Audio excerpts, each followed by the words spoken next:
According to new reports, Republican donors have decided that maybe their best course of action for the Republican primary is to sit and wait and do nothing, which ironically is, of course, the strategy that Mitt Romney suggested last week that I, poo-pooed. But apparently donors in the Republican Party think, you know what, not a bad idea. According to David Drucker, political journalist who spoke on MSNBC earlier this week, many Republican donors that he has talked to have decided that their best course of action right now is to essentially keep their powder dry, which means we're not going to give any money to anybody until someone in that overcrowded Republican field actually emerges as a real challenger to Donald Trump. And if that doesn't happen, we're not giving any money to anybody. Let me read you what Drucker said. I spoke to 3 Republican donors last week who jumped in early for Nikki Haley, but when I checked with them about their colleagues, other wealthy Republican donors, the kind that write big checks to super PACs, and I said, where are they right now? And where they are is different than donors in 2016, the last open primary.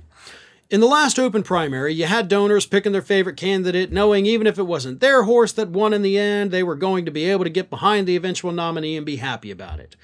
This time, the broad consensus among Republican donors is that they don't want anybody other than Trump, or is that they want anyone other than Trump, sorry. And a lot of them are going to wait to see if one emerges. They don't want to contribute to a split field, even though there is a split field without them. But they don't want to give anybody false hope and financial life in this race, keeping them around so the field continues to stay split.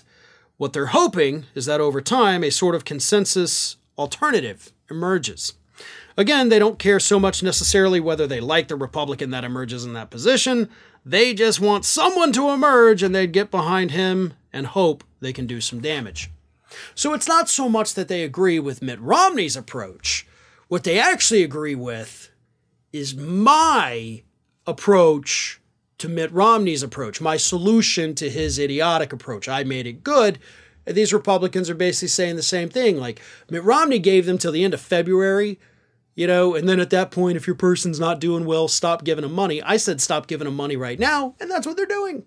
So, little pat on the back for me there, but either way, this is a smart strategy because you do have a lot of Republican donors out there that have made it clear we're not going in for Trump. They'll eventually, if he's the nominee, go in for Trump. They said the same thing in 2016. They said the same thing in 2020, by the way. They'll all eventually fall in line for Trump, including most of the never Trump Republicans. But either way, they're hoping somebody else emerges. The problem is none of these people have personalities. But more importantly, none of these people have policies. They don't have platforms. They can't talk about any of the actual issues of the day because they don't understand how to solve the problems of today. So you're going to be stuck with Trump. I'm glad y'all are saving your money. Use it to give your employees raises.